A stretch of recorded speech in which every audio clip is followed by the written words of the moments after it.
Hello guys, आज हम बात करते हैं विश्व बैंक समूह की शाखा आईडीए के बारे में। इसे हिंदी में अंतर्राष्ट्रीय विकास संघ कहते हैं, इंटरनेशनल डेवलपमेंट एसोसिएशन।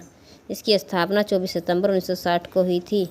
मार्च 1961 से यूएनओ का विशिष्ट अभिकरण देश बना है। आईडीए का सदस्य बना है। विश्व बैंक का अध्यक्ष इसका पदेन अध्यक्ष होता है। विश्व बैंक को उदार ऋण लेने वाली खिड़की, सॉफ्ट लोन विंडो या लिबरल विंडो कहा जाता है। विश्व बैंक के सभी सदस्य देश इसके स्वतः सदस्यता प्राप्त कर लेते हैं। विश्व बैंक के सदस्य इसके सदस्य होते हैं, अन्यथा सदस्यता प्राप्त नहीं होती। यह विश्व बैंक की अनुषंगिक संस्था है। विश्व के अत्यधिक निर्धन देशों की निर्धनता हटाने के उद्देश्य से के लिए सहायता प्रदान करता है। यह आर्थिक विकास के लिए ऐसे देशों को रियायती सहायता करता है जिससे लोगों का जीवन स्तर उच्च हो। यह संगठन ऐसे देशों जिनकी इस समय प्रति व्यक्ति आय $375 प्रति वर्ष से कम है को ऋण उपलब्ध कराता है। आईडीएस अंतर्राष्ट्रीय विकास संघ के अनुसार प्रति व्यक्ति आय को बदलता रहता है, क्योंकि जैसे जैसे महंगाई बढ़ रही है प्रति व्यक्ति आय भी बढ़ रही है।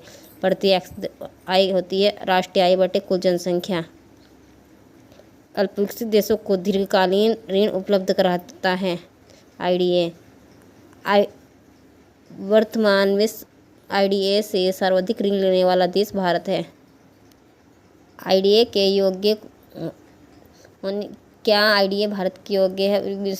विस्तृत देश उन देशों को कहते हैं जो प्रति व्यक्ति आय के स्तर के आधार पर आईडीए के पात्र है, और कुछ आईबीआरडीए विश्व बैंक का ही समूह है। उधार को ही कहते हैं। उधार के लिए भी ऋण उपलब्ध कराता है। भारत एक विकसित देश है। इसी का विश्व बैंक समूह का ही भाग है आईसीएसआईडी। हिंदी में इसे निवेश संबंधी विवाद निपटान हेतु अंतर्राष्ट्रीय केंद्र, international centre for settlement of investment dispute कहते हैं। अंतर्राष्ट्रीय विवादों का निपटान करने के लिए संगठन की स्थापना हुई थी। आईसीएसआईडी की स्थापना 1966 को हुई थी, जो केंद्र सरकार तथा विदेशी निवेशकों के मध्य उत्पन्न विवादों को सुलझाने की प्रक्रिया को प्रभावी बनाता है। बहुपक्षीय निवेश गारंटी एजेंसी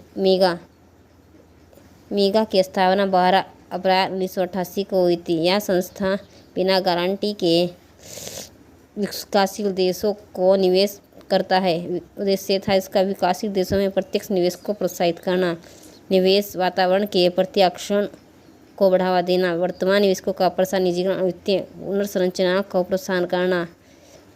मेगा बिना गारंटी के सदस्य देशों को ऋण उपलब्ध कराता है। कोई सदस्य देश ऋण वापस ना कर पाए तो मेगा ही उसका ऋण वापस करता है। गाइस